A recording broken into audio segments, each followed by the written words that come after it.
राम राम भाई सभी को। तो जैसा कि मैंने कहा था कि हम एक वीडियो बनाएंगे, how to get inside your opponent and how to trap him और हर। ठीक है, तो शुरू करते हैं। मैंने यहाँ पे एक ग्राफ बनाया है, मेरे पास एक वाइट बोर्ड है, तो मैं आपको एक बार ग्राफ दिखा देता हूँ। तो ये ग्राफ है, ठीक है, मैंने रिंग ड्रॉ किया है। और तो मैं आपको इसके थ्रू ही बताऊंगा कि कैसे ट्रैप करना है, कैसे अंदर घुसना है। तो ये एक प्रॉपर, यार अगर मैं पूरा डेप्थ में आपको एक्सप्लेन करूँगा ना तो ये बहुत बड़ी वीडियो हो जाएगी, मेरे ख्याल में बहुत ही बड़ी हो जाएगी, क्योंकि ये छोटा टॉपिक नहीं है, बड़ा टॉपिक है कि इसमें कंट्रोल कैसे करना है। अगर सपोज आप अंदर ले भी गए, आपने ट्रैप कर लिया, अब वहाँ पे दूसरी चीज़ आती है कि आप उस चीज़ को मेंटेन कैसे करोगे। ठीक है, उस पेस को मेंटेन कैसे करोगे, वो भी बड़ी चीज़ है। ठीक है, तो ये फिर बहुत बड़ी वीडियो हो जाएगी, तो मैं अभी इस वाली वीडियो में आपको सिर्फ बताऊंगा अंदर कैसे घुसना है और ट्रैप कैसे करना है। अगली वीडियो में आपको बताऊंगा कि उस पेस को मेंटेन कैसे करना है। ठीक है, जो आपने ट्रैप किया अपने अपोनेंट को, कि उसको एग्जिट ना लेने दो, उसके लिए क्या करना है, और अगर वो एग्जिट होता है तो दोबारा से उसको ट्रैप कैसे करना है, जिससे कि क्या कहते हैं, आप लेस डैमेज लो और स्मार्ट वे में आप अंदर घुस सको। ठीक है, तो स्टार्ट करते हैं। तो स्टार्ट करते हैं। तो ये है सेंटर ऑफ द रिंग। ठीक है, ये सेंटर है। तो हमेशा फाइट यहाँ से स्टार्ट होती है। ठीक है, कभी भी यहाँ से स्टार्ट नहीं होती। तो आप यहाँ पे हो, अपोनेंट यहाँ पे है, बीच में ऑफिशियल है, रेफरी जिसे कहते हैं। ठीक है, रेफरी ने बोला बॉक्स, आप दोनों सेंटर में आते हो। ठीक है, and then you start fighting. ठीक है, अब यहाँ पे हमारा टॉपिक है कि अपोनेंट को ट्रैप कैसे करेंगे या अंदर कैसे घुसेंगे। पहली चीज़ आपको ये समझने की ज़रूरत है, अगर अपोनेंट टॉलर है आपसे और आप मिडल ऑफ द रिंग उसके साथ खेलोगे तो आप उसको कभी ट्रैप नहीं कर पाओगे। उसका रीज़न ये है कि वो रेंज बना के दोबारा से डिस्टेंस मेंटेन कर लेगा। तो जैसा कि हमने टेक्स्ट बुक बॉक्सिंग में भी सीखा होगा कि हमें सिखाया जाता है जो फुटवर्क ड्रिल होता है, ये प्लस वाला। ठीक है, फ्रंट, बैक, लेफ्ट, राइट, है ना। तो सपोज आप यहाँ खड़े हो, अपोनेंट यहाँ है मिडल में। ठीक है, पास से दिखाता हूँ, आप यहाँ खड़े हो, अपोनेंट यहाँ है मिडल में। आप सोचोगे आप सीधा अंदर आओगे या आप टेढ़ा मेढ़ा भी ऐसे अंदर आओगे, स्लिप स्लिप करके। ठीक है, उसको कुछ नहीं करना, उसको बैक स्टेप लेना है। ठीक है, आप दोबारा से सेंटर ऑफ द रिंग आ जाओगे, उसके मतलब उसके सामने आ जाओगे। ठीक है, और फिर वो इसी चीज़ दोबारा से स्टार्ट हो जाएगी कि आप उसके लिए इजी टारगेट बन जाओगे। ठीक है, अगेन अगर आप सोचते हो कि आप ऐसी ऐसी प्रेशर क्रिएट करके आप उसको रोप के पास ले आओगे, ठीक है, और अब नाउ ही इज ट्रैप, तो हाँ, कह सकते हो ट्रैप है, पर पूरी तरह के नहीं, मतलब पूरी तरह से अभी तक वो ट्रैप नहीं है, क्योंकि उसका रीज़न ये है अभी भी उसके पास इनफ स्पेस है।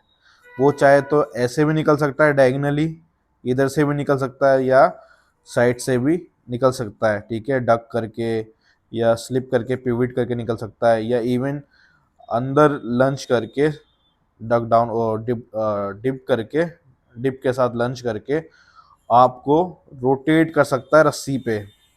अब फिर आप ट्रैप हो जाओगे यहाँ पे, और उसका रेंज का गेम अच्छा हुआ, आप रस्सी, आपको रस्सी पर रखेगा, वो यहाँ पे खड़ा हो जाएगा, बस यहाँ पे लॉन्ग जैब से आपको प्रोबिंग जैब यूज़ करके क्रॉस सेट करेगा, बॉडी सेट करेगा, जो भी कॉम्बिनेशन उसके होंगे वो सेट करेगा, फिर आप ट्रबल में हो। ठीक है, तो ये टेक्निक तो मैं कहूँगा 100% करेक्ट नहीं है। ठीक है, गलत भी नहीं है, पर 100% वर्क भी नहीं करेगी ट्रैप करने के लिए। ठीक है, 50% आपने उसको ट्रैप किया है, 50-60%, पर 100% वो ट्रैप नहीं है, क्योंकि इसके पास इनफ स्पेस है निकलने के लिए। अब मैं ये सारा एक बार मिटा देता हूँ और let's get back to the topic कि अब उसको ट्रैप कैसे करना है। सारा मिटा दिया। अब यहाँ पे हम उसको ट्रैप कैसे करेंगे, उसके लिए हमें एक ट्रिक यूज़ करनी पड़ेगी, जिसको कहते हैं रिंग कटिंग। ठीक है, रिंग कटिंग, जो कि आपने काफ़ी प्रोफेशनल फाइटर्स को देखा होगा यूज़ करते हुए, और काफ़ी बच्चों ने सुना भी नहीं होगा कि रिंग कटिंग होती क्या एक्चुअली। तो हो सकता है उन्होंने फाइटर्स का नाम सुना हो, तो अब मैं उनकी वीडियो भी दिखा दूंगा रिंग कटिंग करते हुए, ताकि क्लियर हो जाए चीज़ें। तो बेसिकली रिंग कटिंग सबसे ज़्यादा यूज़ की गई है ट्रिपल जी के थ्रू, ठीक है। कनेलो कनेलो ने खूब यूज़ करी है, ठीक है। ड्यूरेन भी खूब यूज़ करता था। तो ऐसे ऐसे कई लेजेंडरी फाइटर्स हैं जो रिंग कटिंग यूज़ करते थे। तो अब रिंग कटिंग को एक्सप्लेन करने के लिए मैं माइक दे रहा हूँ भूषण को, जो कि मेरा असिस्टेंट ट्रेनर है, मेरे साथ ही ट्रेनिंग कराता है। तो वो आपको प्रॉपर वे में बताएगा कि रिंग कटिंग कैसे यूज़ करते हैं। सो मैच स्टार्ट हुआ, दोनों fighter centre of the ring पे। एक लंबा फाइटर है, एक कंपेरेटिवली छोटा फाइटर है, ठीक है। रिंग कट का बेसिक मीनिंग क्या है पहले हम वो समझते हैं, ठीक है। रिंग कट जैसा नाम है एग्जैक्टली वही ये मीन भी करता है। रिंग कट का मतलब ये है कि हम ओपोनेंट के लिए रिंग का कितना कम पार्ट एक्सेसिबल करते हैं या फिर कितना कम पार्ट उसके लिए अवेलेबल है मूव करने के लिए। अगर ओपोनेंट सेंटर में है रिंग के तो वो कहीं पे मूव कर सकता है ना। अगर वो इस पॉइंट पे है, रोप के पास है, ठीक है, तो वो इस साइड भी इजीली मूव कर सकता है, इस साइड भी इजीली मूव कर सकता है, क्योंकि उसके पास अच्छा खासा स्पेस है, ठीक है। क्योंकि रोप जो होता है वो फ्लेक्सिबल होती है, आप उस पर बाउंस कर सकते हो, ठीक है। और वो फॉरवर्ड प्रेशर भी बिल्ड कर सकता है, ठीक है, बिना ज़्यादा इशू के। And at the same time अगर मैं ओपोनेंट को कॉर्नर पे लेके आता हूँ, ठीक है, उसके पास या तो वो स्ट्रेट यहाँ से निकल सकता है फ्रॉम द लेफ्ट, या फिर राइट, या फिर फॉरवर्ड प्रेशर अगेन बिल्ड कर सकता है, ठीक है। यहाँ पे असली गेम स्टार्ट होता है रिंग कट का, ठीक है। ठीक है। सो सबसे पहली चीज़, अंदर कैसे आना है, राइट। एक लंबा ओपोनेंट है, एक शॉर्टर है, तो जाहिर सी बात है आपको अंदर घुस से खेलना है। तो यहाँ पे हमारा गेम होता है कि हमें उसके मिरर इमेज बन के खेलना है, ठीक है। सामने वाला अगर पीछे जाता है, पीछे जाना है, अगर आगे आता है तो जाहिर सी बात है हम वही चाहते हैं कि डिस्टेंस कम हो, राइट। फॉरवर्ड प्रेशर लगातार बिल्ड करते रहना है। अगर आपका ओपोनेंट अगर पीछे की तरफ अगर हटता है, आपको डायरेक्टली आगे मूव करना है, ठीक है। अगर वो अपने राइट की तरफ जाता है, यहाँ पे आपको इसके राइट पे नहीं जाना, ये गलत है, ठीक है। आपको उसके डायगनली मूव करना है। क्यों? क्योंकि अगर आप एग्जैक्ट अगर राइट पे गए डिस्टेंस इक्वल है अभी भी, है ना। और एट द सेम टाइम अगर आप डायगनली मूव करते हो, यहाँ पे डिस्टेंस क्लोज हो गई, जो आपको एग्जैक्टली चाहिए। अगर वो डिस्टेंस क्लोज होती है, अगर वो लंबा फाइटर है, तो उसका नेक्स्ट मूव जाहिर सी बात है क्या होगा, या तो वो पीछे हटेगा या फिर डायगनली वो पीछे की तरफ इधर मूव करेगा, ठीक है, जाहिर सी चीज़ है ना। अगर वो पीछे मूव करता है तो फिर से वही सेम चीज़ आती है, आपको वापस से आगे की तरफ मूव करना पड़ेगा, फॉरवर्ड प्रेशर बनाना पड़ेगा। अगर यहाँ पे अगर आप आगे मूव करते हो अब आप धीरे धीरे कॉर्नर की तरफ मूव होने लग गए हो। अगर वो इधर की तरफ मूव किया, ठीक है, तो आप यहाँ पे एग्जैक्टली थे, अब आपको डायगनली इसके साथ अब मूव करना पड़ेगा। सेम डिस्टेंस अभी भी चल रही है, राइट। ये मिड रेंज है, आप मिड रेंज से पॉकेट वर्क भी कर सकते हो, मतलब क्लोज आके, और या फिर अगर आपका मिड रेंज का अगर गेम अच्छा है तो वहाँ पे आप मिड रेंज का भी गेम यूज़ कर सकते हो। इसी पैटर्न के साथ आपको लगातार प्रेशर बिल्ड करते रहना पड़ेगा, ठीक है। और ये चीज़ आप तब तक करोगे जब तक वो कॉर्नर पे ना आ जाए, ठीक है। आपको उसे कॉर्नर तक पुश करना है, या फिर at least closer to the rope, जहाँ से आप उसको मतलब मूव करा सकते हो अपने अकॉर्डिंग, ठीक है। अपने अकॉर्डिंग आप दोनों में से किसी भी कॉर्नर को पिक कर सकते हो, जहाँ की तरफ आपको लगता है उसको आप आराम से इनिशिएट कर सकते हो, ठीक है। अब फॉर एग्जाम्पल सामने वाला कॉर्नर पे आ चुका है, ठीक है, कॉर्नर पे आ चुका है, यहाँ से हम सामने वाले को अब धीरे धीरे कंट्रोल करना स्टार्ट करते हैं। अब कैसे कंट्रोल करेंगे? फॉर एग्जाम्पल अब उसके पास क्या डायरेक्शन बची, या तो वो इधर निकलेगा या फिर इधर निकलेगा, ठीक है। अगर मैं सामने रहता हूँ तो उसके पास यहाँ पे दो ऑप्शन बच रहे हैं, ठीक है। अगर मैं सामने वाले को दो ऑप्शन देता हूँ तो फिर ये मेरी गलती होगी बहुत ज़्यादा, ठीक है। रिंग कट है, ठीक है, तो सामने वाले को मुझे कंट्रोल करना पड़ेगा, ठीक है। मैं उसे एक साइड से ब्लॉक करूंगा। फॉर एग्जांपल मैं एक साइड पे हूँ, ठीक है, मैं यहाँ पे अब नहीं हूँ, मैं एक साइड पे हूँ, उसके पास ऑप्शन बचा ये, ठीक है। अगर उसके पास बस सिंगल ऑप्शन है तो मुझे जाहिर सी बात है पता है कि उसका नेक्स्ट मूव क्या होने वाला है, ठीक है। क्योंकि अगर वो लंबा बंदा है वो पॉकेट में बिल्कुल खेलना पसंद नहीं करेगा, नॉर्मल चीज़ है। वो सिंपल सा चीज़ है, उसकी नेक्स्ट मूव होने वाली है कि वो इधर की तरफ बाहर मूव करेगा, ठीक है। इस डायरेक्शन में आप पंचेस पिक कर सकते हो, तो इस डायरेक्शन में पंचेस मैं पिक करूंगा। फॉर एग्जांपल मैं हुक्स यूज़ कर सकता हूँ, बॉडी शॉट्स यूज़ कर सकता हूँ, ठीक है, या फिर मैं चॉपिंग स्ट्रेट पंचेस यूज़ कर सकता हूँ।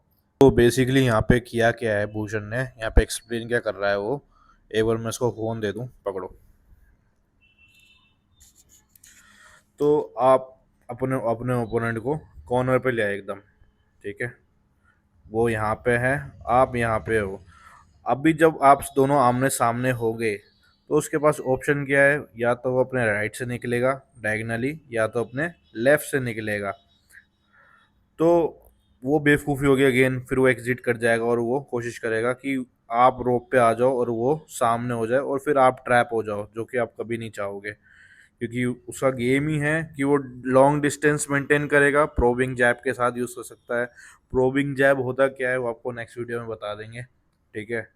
तो बैक दोबारा आते हैं उस पर टॉपिक पे, हमने उसको ट्रैप कर रखा है यहाँ पे, आप सामने हो, या आपको यहाँ नहीं रहना, उसके बाद आपको साइड में आना है ताकि ये वाली साइड उसकी ब्लॉक हो जाए और उसके पास ये वाली साइड फ्री हो जाए। क्योंकि आपने ये वाली साइड ओपन खोली है तो ये याद रखना, आपने ये वाली साइड बेट की है। बेट का मतलब क्या होता है, चारा डालना, ठीक है। तो आपने जानबूझ के ये वाली साइड को ओपन किया है उसके लिए, ताकि वो यहाँ से ही निकले, क्योंकि यहाँ पे आएगा तो अगेन आप चाहते हो कि पास खेलना, तो वो पास नहीं खेलेगा, कोशिश करेगा डिस्टेंस मेंटेन करके दोबारा मैं उसको दूंगा। तो क्योंकि आपने ही ओपनिंग दी है तो आपके पास पंचेस का सिलेक्शंस भी होने चाहिए, अदरवाइज ये भी फेल्ड है। तो जब वो यहाँ से निकलेगा तो आप सेम साइड के हैंड से लोअर काउंटर करोगे, अपर काउंटर नहीं करोगे, मतलब फेस को काउंटर नहीं करोगे, हेड हंटिंग नहीं करोगे, बॉडी पे पंचेस लोगे। एंड देन पंच कनेक्ट करते के साथ साथ ही आप सेम डायरेक्शन में फॉलो करोगे ताकि वो यहीं पे ट्रैप रहे, इस एरिया में, क्योंकि इस एरिया में उसके पास कोई स्ट्रॉन्ग पॉइंट है ही नहीं। इवन अगर वो यहाँ पे आ भी जाता है तो भी आपके लिए एडवांटेज है, क्योंकि डिस्टेंस क्लोज है। यहाँ पे डिस्टेंस क्लोज नहीं है, यहाँ पे दूर है। यहाँ पे आप लोग पास पास खेल रहे हो तो आपको पास ही खेलना है, ठीक है। अगेन जब वो यहाँ पे आएगा रोप पे, आपको उस टाइम क्या करना है, आपको इस तरफ से ब्लॉक करना है, आपको यहाँ खड़े होना है ताकि वो यहाँ से निकल सके। तो जब यहाँ से वो निकलने की कोशिश करेगा तो आपको अपने लीड हैंड से काउंटर करके उसी टाइम इमीडिएटली ये वाली साइड पे आना है, ताकि वो दोबारा वो रोप पे आ सके। और ऐसे ही गेम को मेंटेन करके तो वो यहाँ पे आ जाएगा, दोबारा आपको ये वाली साइड ब्लॉक करनी है, तो अगेन उसके पास ये वाली साइड होगी निकलने की। तो सेम पैटर्न रिपीट करके दोबारा आप उसको कॉर्नर पे ले आओगे, जो कि मोस्टली ट्रिपल जी यूज़ करता है, कनेलो भी यूज़ करता है। अब यहाँ पे अगर आपको इसको एडवांस करना है तो आपको शिफ्ट करना सीखना ही होगा। जहाँ पे मैंने लिखा हुआ है ऑर्थोडॉक्स टू साउथपो या साउथपो टू ऑर्थोडॉक्स, ये आपको सीखना ही होगा रिंग कटिंग को परफेक्टली करने के लिए, अदरवाइज रिंग कटिंग आप ढंग से नहीं कर पाओगे, क्योंकि वो फिर से वो निकल जाएगा, या तो लेफ्ट से निकल जाएगा या तो राइट से निकल जाएगा, तो फेल्ड अटेम्प्ट होंगे, मतलब इतना इफेक्टिव अटेम्प्ट नहीं होंगे। तो मैं आपको थोड़ा एक वीडियो चला के दिखा देता हूँ रिंग कटिंग होती क्या है, ताकि आपको समझ आ जाए वीडियो के थ्रू। तो जैसे ही अपोनेंट स्ट्रेट बैकवर्ड गया, ट्रिपल जी ने उसको मिरर इमेज बन के फॉलो किया, देख सकते हैं आप जैसे।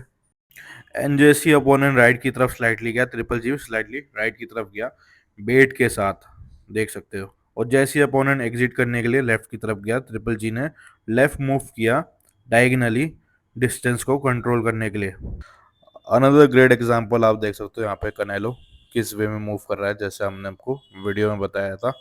तो होपफुली आप लोगों को समझ आ गया होगा कि रिंग कटिंग होता क्या है, ठीक है। सो बेसिकली हमने आपको वीडियो के माध्यम से बताया और आपको थ्योरिकल बेस में भी बताया। मेरे को नहीं लगता आज तक आपने किसी और कोच को देखा होगा ऐसे एक्सप्लेन करते हुए, और ख़ासकर हिंदी में ठीक है, इंग्लिश में तो बथेरी वीडियो पड़ी है पर आधे से ज़्यादा बच्चों को समझ नहीं आती, तो इसलिए हमारा ये मोटिव था कि आपको हिंदी में एक्सप्लेन करें।